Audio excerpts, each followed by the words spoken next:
Welcome to the Tipping Point Show. I'm Jimmy Evans. I'm so excited today to have joining me best-selling author and end times expert Bill Salus. Bill is the founder of Prophecy Depot Ministries. He's written 11 books and produced 14 DVDs. He's an author and speaker I've learned a lot from over the years, and I'm very glad to have him joining me today to discuss a very important prophetic event, the Psalm 83 War. Bill, thank you for joining me today. Hey, Jimmy, it's great to be with you. Thanks for having me. Well, I've listened to you and read your books for many years, and you're a scholar and you're a researcher, and that's one of the things I appreciate about your materials. Are very well thought out, very well researched. You've written this book, Psalm 83, The Missing Prophecy Revealed. Now, we get a lot of questions about this here on the Tipping Point Show, and I just want to say right off the bat, if you're interested in the Psalm 83 War, we're going to be talking about it here today. This is a phenomenal book that gives you all the details about Psalm 83 and all the research that Bill has done. And I'm sure you can get this on Amazon.com. Bill, what is your website where people can go?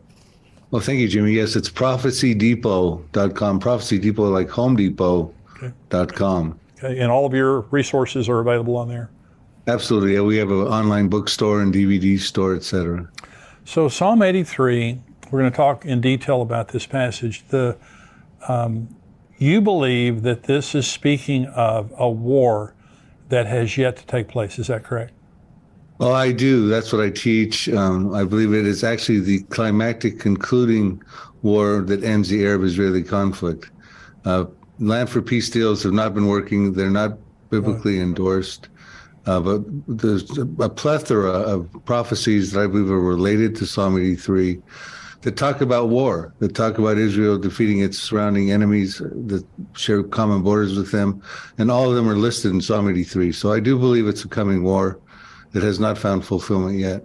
Well, Asaph, the Psalms are written by different people, but Asaph wrote Psalm 83, and you believe that's significant, right? I do, because about 3,000 years ago, Asaph was a very close friend with King David. He was King David's worship leader. Matter of fact, they probably jammed together and did praise and worship on the Sabbath, right? Yeah. And he was a worship leader, but he was also a prophet.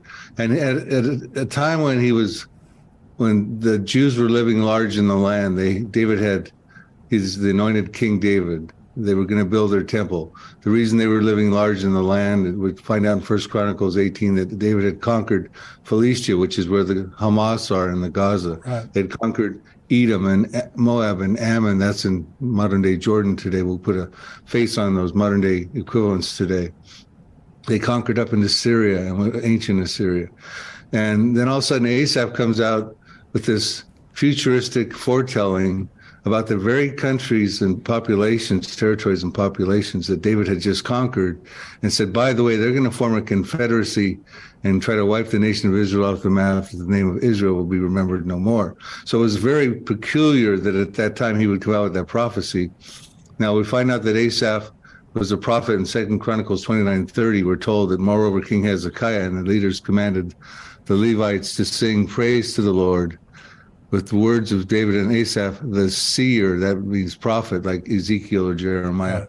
Also, we're told in 1 Chronicles 25:2, the sons of Asaph are under the direction of Asaph, who prophesied according to the order of the king. So he is a prophet, and he wrote 12 Psalms, Psalm 50 through Psalm 73 through Psalm 83. The most prophetic of them is Psalm 83, and then secondarily would be Psalm 50. So I look at this as a very relative prophecy for our time, Jimmy. So what is the plot? Because these are nations that immediately surround. Asaph is prophesying that basically the nations immediately surrounding Israel are going to try to snuff them out. Now, you can see that hatching as we speak. But so you believe that these nations exist, and do they have the motive? What's the plot behind all this? Right. Well, the Psalm, the first 5 verses lays that out for us. It says Asaph initially petitions God right off the bat in verse 1 because of what he's about to foretell is so egregious, a confrontation to wipe Israel off the map. He says to God, do not keep silent. Do not hold your peace and do not be still, O God. He's saying to God, listen, Do not keep silent. You have to have a response to what's about to happen. Do not hold your peace. You got to be ready for war and do not be still. You got to intervene. You got to be involved. And I point out in the Psalm 83 book and other prophecies that the Lord does intervene, and he empowers the Israeli Defense Forces, who exist in fulfillment of biblical prophecy today, to wage and win the war against the Psalm 83 countries. And it goes on to say that your enemies make a tumult, and those who hate you have lifted up their head. They have taken crafty counsel against your people, that would be Israel, the Jews, and against your sheltered ones. And they have said, come and let us cut them off from being a nation, that the name of Israel may be remembered no more.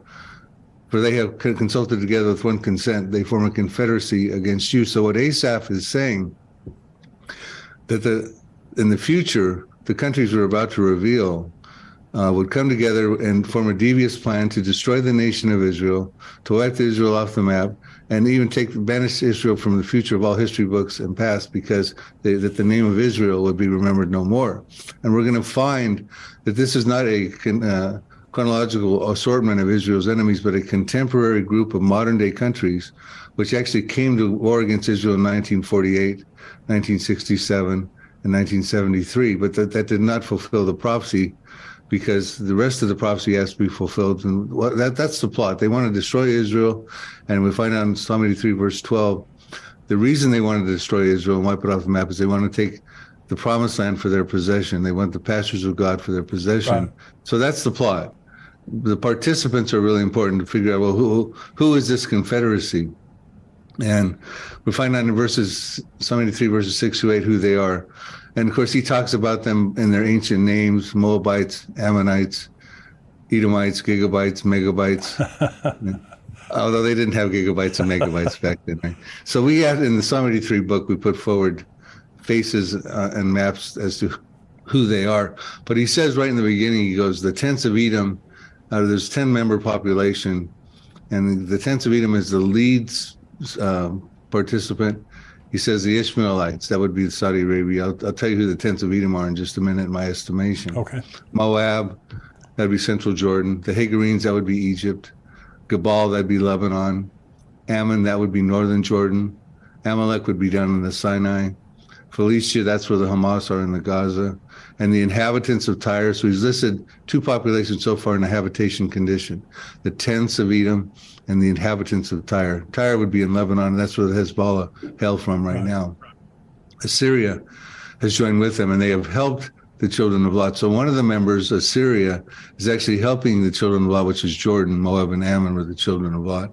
So they're involved and integrated into actually helping another participant in the Confederacy. But the thing that's fascinating to me is he says the tents of Edom. He starts to right off the bat. So whenever you see a member listed first in a Confederacy, that's really significant. It's sort of like the star of a movie. When you see the credits at the end of the movie, the stars are listed first, then the cast and crew subsequently come rolling onto the screen. But he says Edom is the star of this show, so to speak. But he puts them in a habitation condition. The tents of Edom, tents represent biblically either military encampments or more prominently refugee conditions. Right. And the Edomites, as I trace through in my Psalm 83 book, have ethnical representation in the Palestinians today. Not all the Palestinians are of Edomite descent, but a majority of them are. And when we find them in a condition of refugee conditions, which happened as a result of the 1948 war, the tents of Edom became a reality when Israel came back in the land and the Arabs lost that 1948 war. And their plight is what's being bannered here, the Palestinian plight. They want a Palestinian state. They want to take the pastures of God for possession so they can have another Arab state. And of course, we see that there's our presidents and the international community is trying to broker two-state solutions, et cetera. So I think we're watching this unfold in living color in modern times, Jimmy. Well, Bill, right now the United Nations had a select committee last week recommend that Israel be tried in an international criminal court at The Hague for their occupation of Palestine, the Palestinian lands, beginning in 1967. This goes back to the invasion in 1967. And so this is a committee, but if the United Nations passes this and they end up going to International Criminal Court, of course, Israel's not going to recommend whatever they do, but it could be the first step toward an invasion. So How do you see this all coming out? I mean, we know that God's going to supernaturally give the IDF the ability to protect Israel. How do you believe this thing is going to take place, and what do we see right now that's leading toward that? Well, if you want my speculative scenario about what's on my radar screen, Jimmy, I would say basically what we're going to see happen is a sequence of events, prophetic events. One thing's going to happen probably in the near future, and it's going to lead to a succession of events on the heels of that event. And my suspicion is that Israel is going to strike Iran. And if they strike Iran, that's going to create a big issue because Iran has proxies surrounding Israel, Hezbollah in Lebanon, with 150,000 missiles pointed at Israel. Some of those are precision guided, could hit within a 20-foot radius. They could hit Tel Aviv. They could take out Ben Gurion Airport. They've got a bank of targets. You got Hamas down in the Gaza, right, who says we can match Hezbollah by lobbing at least 1,000 missiles a day into Israel. You got Syria, who used chemical weapons over 300 times in their Syrian revolution with Bashar al-Assad there. Right. They could be lobbing chemical weapons into Israel. You got the Houthis down below Saudi Arabia who say they can also hit Tel Aviv with precision-guided missiles they've gotten from Iran. You got Shiite militias in Iraq. I believe that an attack on Iran would be also prophetic as well, because there's two prophecies of Iran in the end times. One of them is in Ezekiel 38. Right. Ezekiel 38:5, it's under the banner of Persia. Persia became Iran in 1935. It was renamed. But there's also a prophecy of Elam in Jeremiah chapter 49, verses 34 through 39, which I believe actually precedes, and it's probably what we're talking about here. It seems like it's a nuclear prophecy. And of course, Iran is on the fast track to get a nuclear weapon if they don't already have one. Right. They've been seizing the opportunity since Donald Trump withdrew from the JCPOA in 2018 to rapidly advance their nuclear program. And I think once they get struck, that's going to catalyze an event, and Israel's going to find itself in a prison rules war. They're going to be fighting for their life. Weapons coming, missiles coming in from all sides. Iran just recently announced they have a hypersonic missile that can get to Israel in 400 seconds. Unbelievable. That's 6.66 minutes, by the way. Wow. And they can hit the heart of Israel. And so, this is firepower that the Iron Dome can't. The Israeli defense systems are great, but they can't fend off the firepower that could be unleashed on them. And I think what happens at that point, Jimmy, is Israel lashes out and they destroy a city overnight. And I believe that would fulfill the Isaiah 17 prophecy, the destruction of Damascus. Right. Damascus will cease from being a city. It'll become a ruinous heap.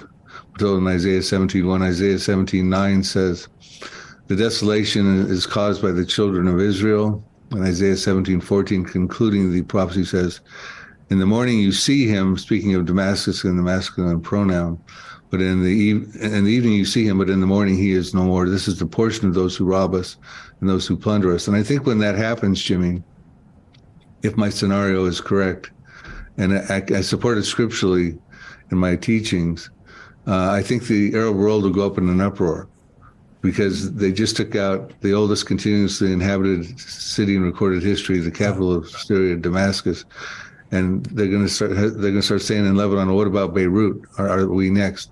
What about Amman, Jordan? Are we next? Which they are next, by the way. There's prophecies about Amman, Jordan that show Israel reducing it to rubble also. What about Cairo in Egypt? What about Mecca in Saudi Arabia? And also, I think Isaiah 17 tells us that Israel does take a hit. And Isaiah 17 verses 4 through 6. So Israel has no option but to respond militarily for the survival of the nation. And I think when the Arab uproar happens, they say to themselves, our cities could be next. Yeah. Israel's hurt right now. This would be a time to come together. We can probably come together and take out Israel right now and survive our cities and that sort of thing. And I think that would then lead to Psalm 83. So it's a succession of events, probably starting with Iran's nuclear program, Jeremiah 49, the Elam prophecy, probably leading to a proxy war where Damascus gets taken out as a city, probably leading to the Psalm 83 final Arab-Israeli conflict. And that would conclude the Arab-Israeli conflict. Well, what you're saying, I totally agree with every word of what you just said. The Israelis had a massive drill, I think this was last spring, called Chariots of Fire. And every branch of their military, and some of this included the United States Air Force, our military, they practiced bombing Iran. And there were two separate, things that they were doing. The first is they put $5 billion in their budget this year to bomb Iran. That's significant. The second thing is, once they bomb Iran, the second part of Chariots of Fire was protecting their boundaries after they finished, because they know exactly what you just said is going to happen. So this is not a fairy tale. This is happening. I mean, the Israelis are considering this right now. Another significant thing is Benjamin Netanyahu just got elected prime minister. And so we have a very ultra right-wing government now, the newly elected government there in Israel. And if anyone would strike Iran preemptively, it would be Benjamin Netanyahu. But what you were saying, Bill, a new part of this equation that's just, to me, just a couple of weeks old, is the hypersonic missile. That Iran begins to brag about being able to strike in 400 seconds. That's like waving a red flag in front of a bull. When you say that to Israel, they're already on edge. But when they have to consider 6.666, that they have to consider that type of strike, they have to, at some point, preemptively strike Iran. So I completely agree with what you just said. Now let's talk about how does Israel, what does God do according to Psalm 83 that gives the Israeli Defense Forces the ability to supernaturally defend their nation? Well, it's interesting because the prophecy goes on. See, some people think, first I want to add a couple of things to what you just said, because what you just said was very telling. And there's a part 3 in that Chariots of Fire drill that Israel did also, and they were preparing for casualties that would come upon them inside of the country, aware of the fact that with the kind of firepower that could be launched against them, that they would likely experience casualties, especially concerns about chemical weapons and things like that coming through. Now, to get back to your question, Asaph, some people think that Psalm 83 was fulfilled in 1948, the War of 1948, the War of Independence, because the countries we listed that were, again, we're going to go through those that were in Psalm 83 verses 6 to 8. You had Lebanon, Syria, Iraq, Jordan, Saudi Arabia, Egypt. The Palestinians would be there as the tents of Edom. You'd have the Gaza would be where the Hamas are today. Hezbollah is up in Lebanon. You know, these countries have Israel surrounded. I call them an inner circle of countries, versus Ezekiel 38, which is a prophecy your listeners may be, or viewers may be familiar with, which deals with an outer ring of countries. None of the Psalm 83 countries that share common borders with Israel, that have been Israel's notorious enemies. Right. None of them are in Ezekiel 38. I believe that's because they're dealt with prior in Psalm 83. Because why wouldn't they be? Why wouldn't they be in Ezekiel 38 when you have Iran involved, and Iran has its proxies? And Ezekiel 38, if they're familiar with that prophecy, your viewers, Russia's coming down with Turkey, Iran, and a coalition of 9 to the uttermost parts of the north, into the mountains of Israel from the north. And they'd have to go through Lebanon where Hezbollah is. Why would Hezbollah not be involved? Well, I think that's because Psalm 83 happens prior. But because the countries we just listed were involved in the 1948 war, some people think that was a fulfillment of the prophecy. But that takes us through Psalm 83, 1 through 8, not Psalm 83, 9 through 18, which says...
there's all those extra verses we got to deal with in the psalm. And Asaph petitions God when he said, do not be still, do not hold your peace, do not be silent, O God. He says, deal with them as with Midian, as with Sisera, as with Jabin at the brook of Kushan, who perished at Endor. And he goes through and talks about, he draws our attention to how he wants God to deal with the Arab enemies. And he draws our attention back to Judges chapters 4-8. And it's this historical precedent where God at that time, through the Deborah, Judges 4 and 5, the prophetess, the Canaanites had oppressed Israel for 20 years. She got her general Barak, and they went and defeated the Canaanites. They killed the king Jabin. Sisera was defeated, and the Canaanites never oppressed the Jews again. And then he draws our attention to Judges 6-8, where Gideon was involved with a 300-man army against the Midianites, who had oppressed Israel for 7 years, plundered it and oppressed it. And Gideon said, God told Gideon, you're going to stop this oppression. You're going to defeat them, their kings, their princes, Orb and Zeb, Zalmunna, etc. And the Midianites were defeated, and they no longer ever oppressed Israel again. So we see that the Arab countries around Israel right now are still oppressing the Jews. Oh, yeah. This was not fulfilled. Well, so the series of events that you're talking about, when you say that the Psalm 83 war is this ring of countries around Israel, you believe that then would lead to the Ezekiel 38 and 39 war soon thereafter. Is that right?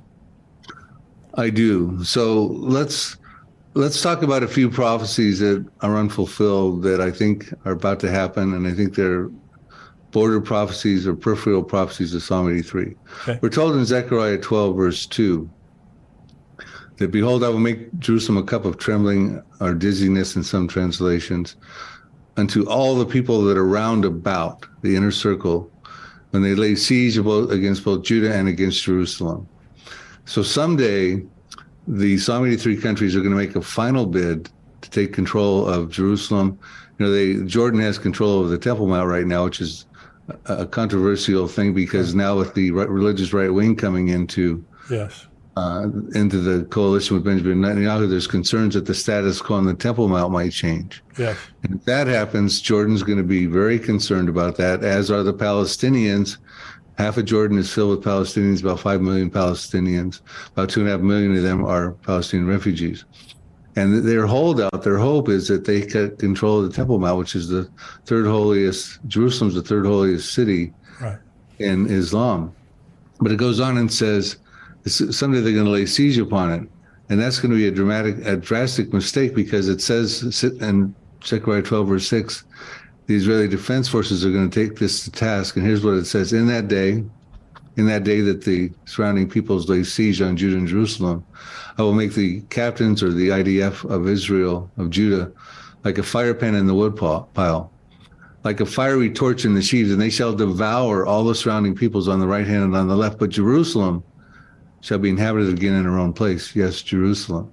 So we have a sort of a blanket prophecy with the Israeli Defense Forces defeating the people on the right hand and on the left hand of the surrounding countries that are part of Psalm 83 decisively, a fiery torch devouring sheaves like kindling.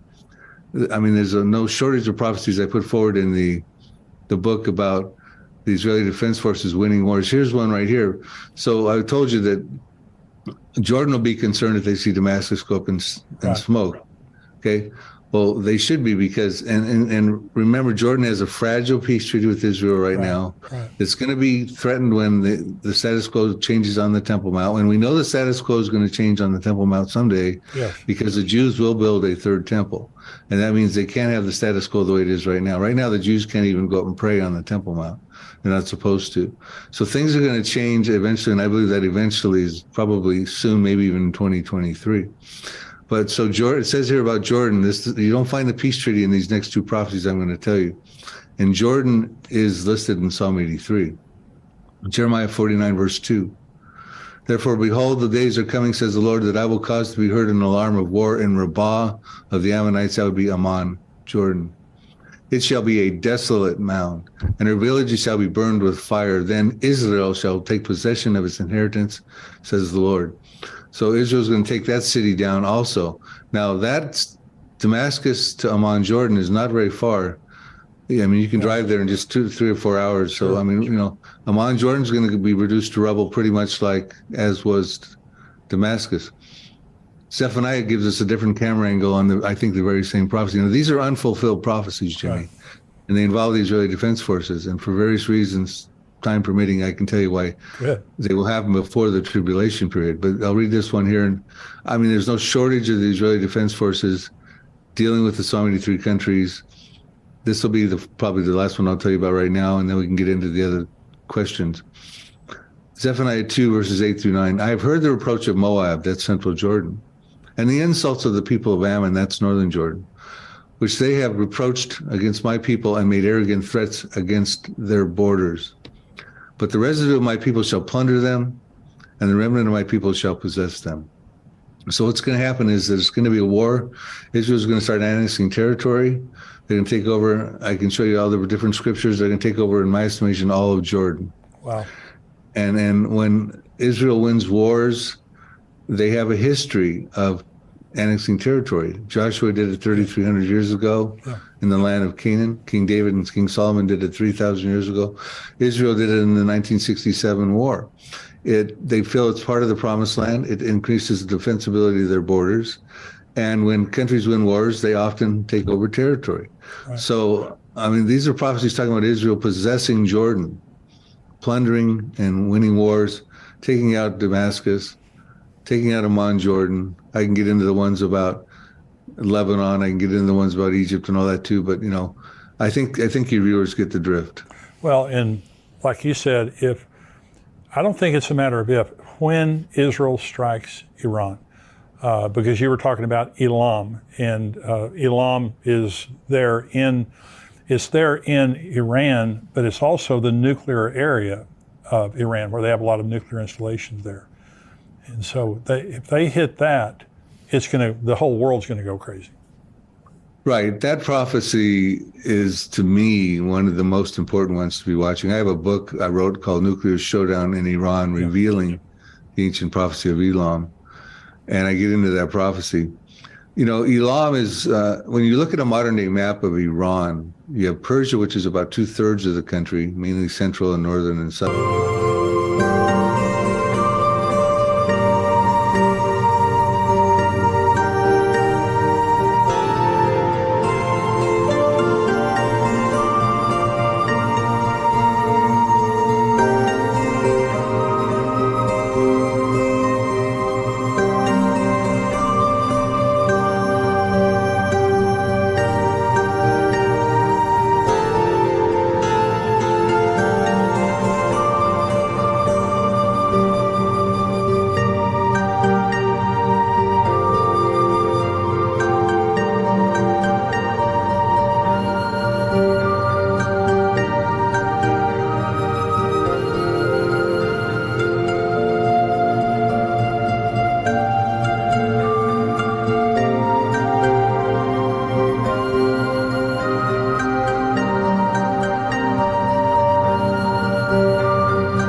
But west and west central is Elam and ancient territory, and they're always isolated from each other as far as territories by the Zagros Mountains. Right.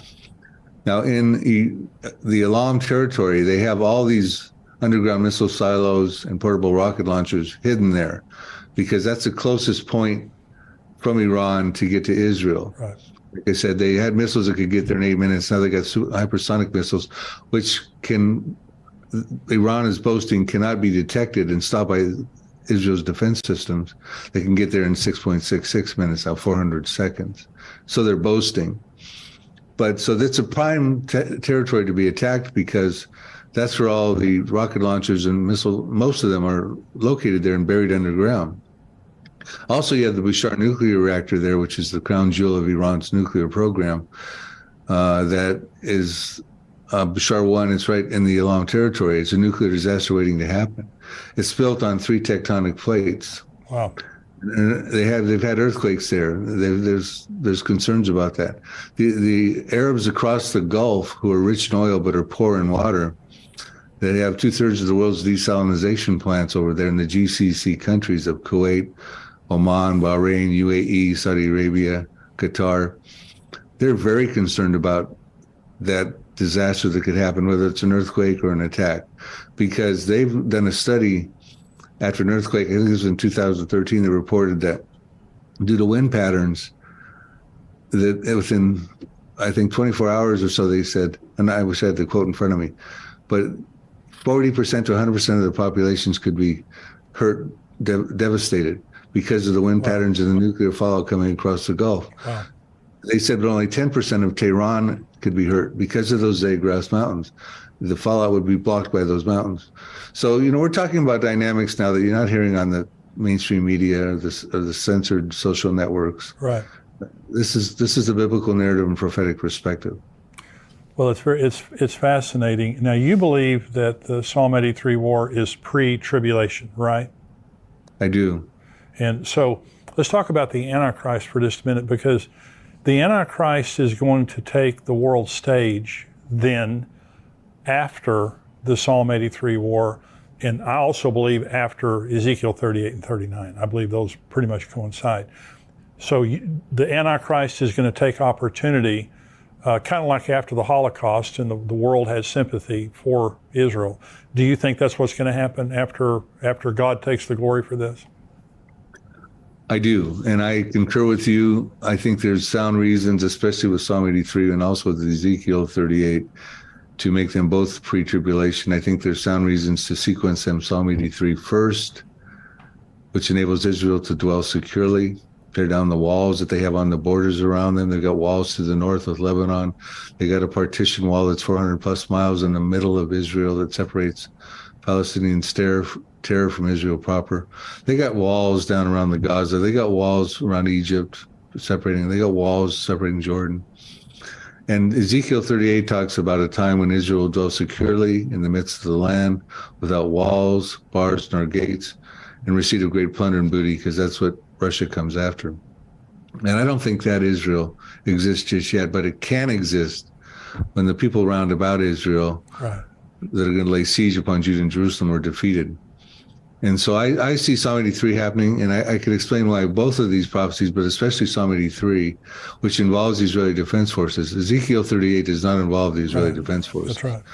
God stops that supernaturally with an earthquake. The enemies who speak foreign languages will start killing each other. They'll panic. There'll be fire, great hailstones, flooding rains. Right. And God takes the glory for that. It says in Ezekiel 39:7, after that happens, I will make my holy name known in the midst of my people Israel.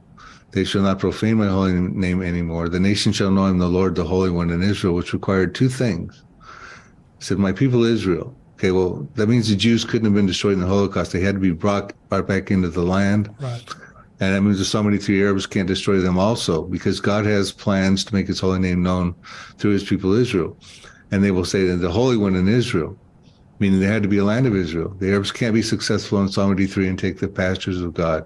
Now, when it says the nation shall know I'm the Lord, I think it should be quite certain that the world is going to go, that was the God of the Jews. Now, that doesn't mean that they come to a salvation knowledge. Yeah. It would be nice if everyone in the world and all the Jews jumped on the Jesus train, but I don't believe that's what's being said there. God is saying, look, and I think the timing is critical. Before the tribulation, before the Antichrist comes on the scene, God's saying, look, I'm the God who upholds the Abrahamic covenant. I'm the God who keeps his promises to the believers in Jesus Christ. Now you can choose me now, and look what I've just did. I've defended my Abrahamic covenant. I've kept my people Israel in the land. I've kept the promised land intact. I've stood behind it. My covenants to Abraham 4,000 years ago, because pretty soon you can have on the nearby horizon a guy coming on, a charismatic world leader, who's going to force you to worship him. So I want you guys to have the clear, clean choice now before that happens. Also, the other reason I don't think the church is here necessarily for Ezekiel 38 is because 3 times in Ezekiel 38, God calls the Jews my people Israel. Really not a place for the church in that prophecy, so to speak. The Israeli Defense Forces winning wars against the Arabs, there's a timing sequence we can figure out on that, because they're not going to be fighting in the tribulation period.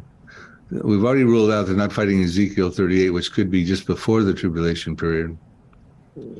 But they're not going to be fighting the tribulation period, because if you break the tribulation period down into its 2 compartments, you have a first half of 3.5 years, you have a second half of 3.5 years. And the first half, 3.5 years, Israel's feeling like they're living at peace because they've been involved in a covenant. It's a false covenant. It's a pseudo-peace because it's going to be broken in the mid part of the tribulation.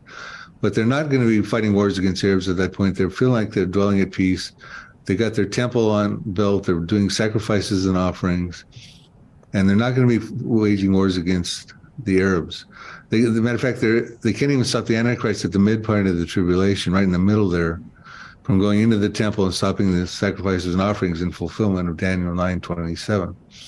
So then even Jesus said in Matthew 24, verses 15 through 19, when you see the Antichrist, when you see the abomination of desolation being set up in the temple, which we just talked about happens in the mid part of the tribulation when the Antichrist goes in and desecrates the temple, he says, flee for your lives, because he knows in Zechariah 13:8, 2/3 of the Jews in the land will be cut off and killed, because the Antichrist at that point is going to come out of the temple and commit a genocidal campaign against the Jewish people. So the Jews are going to be fleeing for their lives in the second half. If anything, they're going to pick up a weapon on their way out and use it, not burn it for fuel or convert it to energy. Because, and they certainly won't be fighting Arabs at that point either. Right. The wars with the IDF, and there's numerous ones, in fulfillment of Bible prophecy, I put those before the tribulation for those very purposes. I think that makes perfect sense. Bill, I want to thank you for joining me today. Now, let me say again, your book, Psalm 83. Now, Bill has lots of end times books. Psalm 83, The Missing Prophecy Revealed, and there's so much in this book, and you've hit the highlights here. Anything else you want to add to that, Bill? I just recently completed a Here to Eternity series, which goes from the now prophecies that could happen at the present time to the next prophecies that have some minor preconditions, to the last prophecies which happen in the first half of the tribulation, to the final prophecies which happen in the second half of the tribulation, to the millennium and the New Jerusalem. So we now have materials available through books and DVDs, a series that can take the reader from now on and through the tribulation on into forever.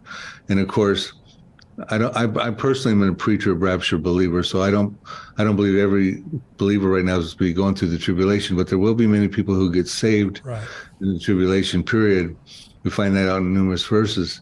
So we have materials even that can be passed on to them, so they'll know what's coming and how to survive that treacherous period.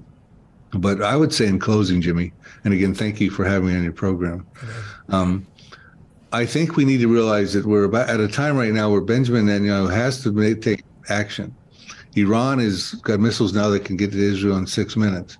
They've got a nuclear program that is almost probably, if not already, has a nuclear weapon. Right. They want to wipe Israel off the map. They've made that clear. Ayatollah Khomeini has said on numerous times, Israel is a cancerous tumor. His generals have said we want to take them off the global map. The proxies around Israel are hating Israel. I mean, I think we need to realize that coming into the new year with the new administration of Benjamin Netanyahu, we could start to see biblical things start to happen. We could start to see biblical wars happen. It's been 74 years since Israel became a nation. That was the last major fulfillment of biblical prophecies, but I think we got some coming right around the corner, Jimmy. That's exciting. It really is. Well, Bill mentioned his books. I have all of your books. Really encourage you to go to prophecydepot.com, and Bill's books and information are there. I know I've bought some of your stuff on Amazon too. God bless you. Wonderful ministry. I want you to come back with me here in the near future. I want to talk about the the nuclear showdown in Iran, your book on that. I'd love to. Absolutely, Jimmy. God bless you, Bill. Thank you for being with me. God bless you. Thank you. We're going to go now to the subscriber portion of our program. If you're watching this on YouTube and you're not a subscriber to endtimes.com, I encourage you to go to endtimes.com at $7 a month, $77 a year. You can watch the entire Tipping Point podcast, plus all the other things that we put out, videos and all the articles that we put out all week long. $7 a month, $77 a year. We want you to become a subscriber on endtimes.com. If you are a subscriber, we're going to go now to the subscriber portion. You cannot watch all of the podcast on YouTube. You have to go to endtimes.com or respond to the email that we sent you as a subscriber. Stay tuned.